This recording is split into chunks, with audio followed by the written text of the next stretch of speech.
चलो जी, तो शुरू करते हैं आज का मेरा ये व्लॉग। और आज मौसम बहुत ही कुछ ज़्यादा अच्छा है और एक तो मेरी 5 बजे ऑफ होगी, जो सबसे मुझे खुशी की बात है कि मेरी 5 बजे ऑफ हुई है। और मुझे एक मेरे दोस्त ने कॉल किया है और काफ़ी टाइम के बाद मैं उनसे मिल रहा हूँ। और ये मेरे दोस्त, इनसे आपको मिला हूँ। Hello, good evening. Good evening. कैसे हैं तारिक भाई? कैसे हो बट्टी? ठीक ठाक है? हम तो कल भी मिले थे बट्टी, इतवार को भी मिले। अरे झूठ बोल रहा है, ये झूठ बोल रहा है। वो कल थी ना, तो आज एक नई आगाज है। तो तारिक भाई कैसे हैं आप? ठीक हैं? सुबह सेट बिल्कुल आपके? ठीक, आप सुनाओ, खैरियत बस से हो? ठीक ठाक। काफी देर से मैं कॉल कर रहा था, आपने कॉल की थी, उसके बाद वो काफी देर मैं कॉल करता रहा और पता नहीं आप शायद ड्राइव कर रहे थे शायद। हम्म, अच्छा मैं तारिक ड्राइव भाई, कर रहा अच्छा तारिक भाई, मौसम आज काफी अच्छा रहा है या गर्मी रही है? दोपहर में कुछ गर्मी थी, दोपहर में गर्मी थी। अभी अच्छा हो। हाँ, वो मैं तो ड्यूटी पे था और मुझे आइडिया नहीं था। अच्छा तारिक भाई, आजकल जो हालात चल रहे हैं आम लोगों के लिए काफ़ी मुश्किल हो गया है, क्योंकि आए दिन कोई ना कोई मसले मसाइल चलते ही रहते हैं और लोगों को ज़्यादातर पता भी नहीं है।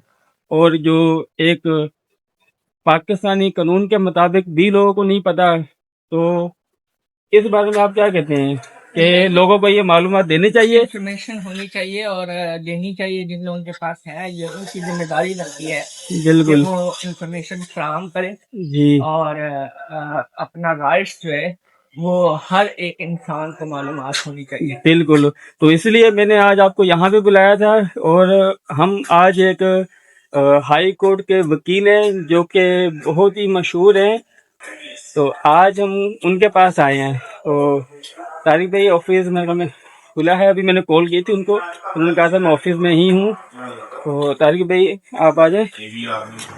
Sir good evening. Very good evening जी। वेरी सर कैसे हैं आप? ठीक ठाक हैं? भाई क्या हाल है? कैसे हैं आप? ठीक ठाक हैं sir? Good evening. Very good evening जी। ठीक है सर कैसे तबीयत आपकी? ठीक है? में आप सुनाएंगे। तारिक भाई भी सर आए साथ में। तारिक भाई वेलकम। भाई थैंक यू आप। वेलकम जी, वेलकम। जी। बैठे तारिक भाई। और मैं आज कराची में हाई कोर्ट के वकील के पास मौजूद हूँ और हम इनसे पूछेंगे कि अगर कोई पुलिस वाला आम शख्स को रोक ले तो उसे क्या करना चाहिए, क्योंकि ये पाकिस्तानी हर शख्स को ये बात मालूम होनी चाहिए कि उसे क्या करना चाहिए। तो हम आज पूछेंगे हाई कोर्ट के वकील से और सबसे पहले हम इनसे इनका तारुफ लेंगे।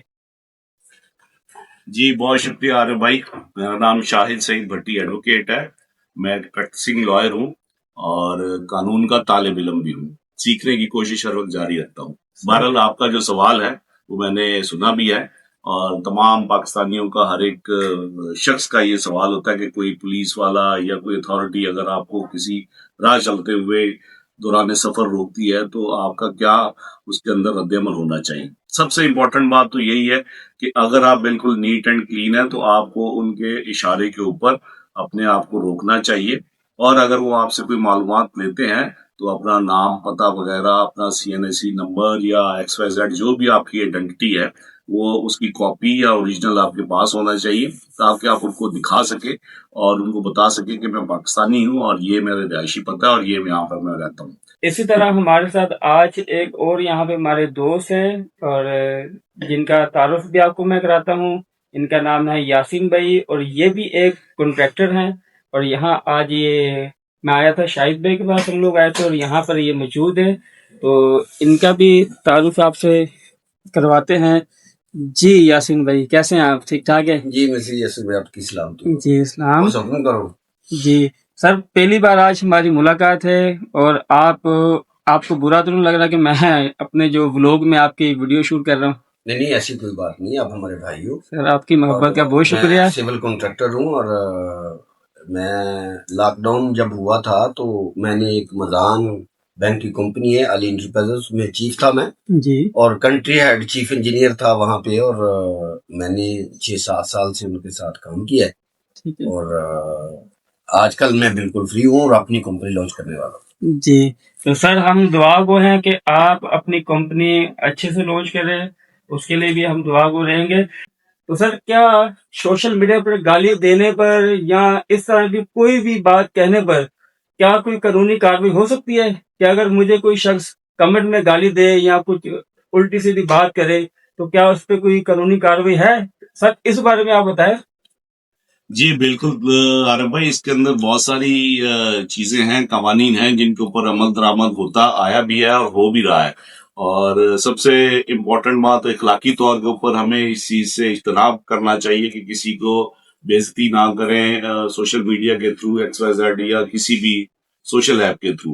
ठीक है। मतलब इखलाकी तौर पर तो वैसे ही बुरी बात है, लेकिन कानून की नजर से अगर देखा जाए तो इसके ऊपर 3-4 कवानीन लागू होते हैं।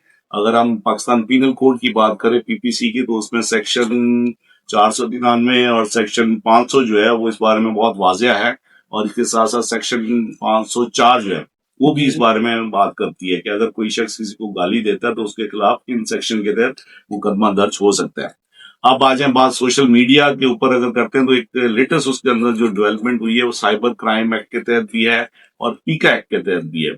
साइबर क्राइम की सेक्शन 20 जो है वो भी इस बारे में वाजिया है कि भाई कोई भी शख्स अगर किसी के खिलाफ कोई नाजेबा अल्फाज इस्तेमाल करता है, कोई गालम गलोच करता है, तो उससे भी उसके ऊपर वो उस सेक्शन में कार्रवाई हो सकती है और इसके साथ साथ पीका एक्ट के तहत भी कार्रवाई होती है। तो ये तमाम चीजें जो है बिल्कुल हैं और इससे इज्तनाब करना चाहिए। इसमें ज्यादा से ज्यादा सजा 2 साल तक की है और इसमें जुर्माना भी साथ है और कभी कभी दोनों सजाएं साथ हो जाती हैं, लेकिन कभी कभी एक सजा होती है। तो बेहतर है कि इससे इज्तनाब किया जाए और कोई इस किस्म की बात ना की जाए। ठीक है। अच्छा सर, ये मेरे एक दोस्त हैं जो कि मेरे साथ ये मौजूद हैं, मैं तारिक भाई, आप भी जानते हैं। सर ये अक्सर मुझसे पैसे लेते हैं और वापसी नहीं करते हैं। सर इस बारे में क्या कहते हैं? इसके ऊपर भी कोई कानून है? कोई कानूनी कार्रवाई हो सकती है? क्योंकि ये पैसे लेते हैं वापसी नहीं करते। सर आप कानूनी हैसियत से बताएं कि क्या इस पर कोई कार्रवाई हो सकती है? अरे भाई अभी तो सामने बैठे हैं आपके, आप उनके साथ बात भी कर सकते हो और उनसे पैसे ले भी। सर ये देखें, ये देखें, ये देखें, ये लग रहा है ना आपको? ये देखें, ये देखें, ये पैसे सर नहीं देते वापसी। नहीं बिल्कुल, ये आपके पैसे देंगे अगर जायज पैसे होंगे तो। सर पैसे जायज ही हैं। हाँ, तो वो तो आपको साबित करना पड़ेगा ना कि आपके पैसे जायज थे और आपने इनको दिए थे। आपके पास इस चीज के सबूत होने चाहिए, इस चीज के गवाह होने चाहिए। अगर हैं तो फिर लाजमी सी बात है वो आपको देंगे भी और होंगे भी। तो ये तो चलो एक मजाक की बात होगी, लेकिन अगर कानूनी तौर पे देखा जाए तो बिल्कुल पैसों का जो लेन देन है उसका जो वापसी का सिस्टम है, बशर्तिया कि ये कि देने के लिए अगर आप जब पैसे दे रहे हो तो उसका एक प्रॉपर एक एग्रीमेंट आपके पास हो, एक मुआहिदा हो कि हमने इस चीज को इतनी पेमेंट इस शख्स को दी है और ये हमने फलाने वक्त पे इससे वापस देनी है। और उसके साथ साथ आजकल एक बहुत इंपॉर्टेंट चीज जो चल रही है वो ये होना चाहिए कि चेक भी एक होना चाहिए कि आपको वापसी की रकम का एक चेक आपके पास सबूत हो कि ये उन पैसों की वापसी के लिए आपको एक चेक भी दिया गया, एक रिकॉर्ड हो।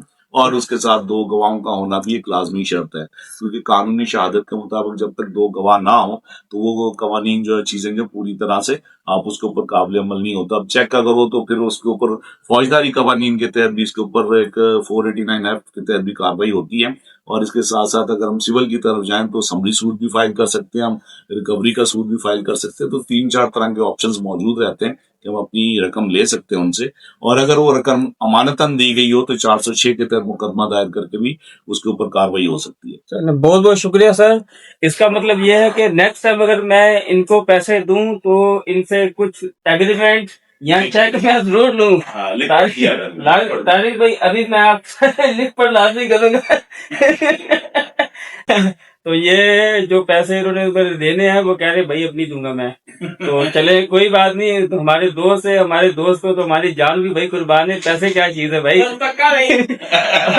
और आपको मैं 2 दिन बाद लेना मंगना। और आपको मैं अपने दोस्त से भी मिलाता हूँ। और ये एक कॉन्ट्रैक्टर हैं जो कि तारिक एंड सन्स कंपनी के ओनर भी हैं और ये बैंक में कॉन्ट्रैक्टर हैं और इनका बहुत सा काम है यहाँ कराची में। और ये हैदराबाद, बलूचिस्तान और ये पाकिस्तान के मुख्तलिफ शहरों में भी ये जाते हैं काम के सिलसिले में। तो तारिक भाई आप अपना बताएं। तारिक भाई ये बताएं आपकी एज कितनी? ये बड़ी अच्छी बात कही आप, क्योंकि मैंने तो आज तक आपकी एज नहीं पूछी। सबसे पहले शायद भी आपको पता है इनकी एज कितनी है? यार मैं बहुत अच्छे से देख रहा हूँ, माशाल्लाह सेहतमंद है। इसी तरह ही सेहतमंद है। तारिक भाई अपनी सबसे पहले आज एज बता दें और जो मेरे देखने वाले उनको भी आपका पता हो कि भाई तारिक भाई की इतनी एज है। क्योंकि मैं जब से आपको देख रहा हूँ आप सिर्फ हेल्दी हुए हैं, बाकी सब कुछ वैसा ही और आपके जो ना बाल भी सफेद हुए हैं। इसके अलावा आप बताएं तारिक भाई, आपकी एज क्या के है? साथ बाल तो सफेद हो ही जाते हैं और एज मेरी 46-7 है। 46-7 आपकी एज है। करीब करीब क्यों यार मेरे?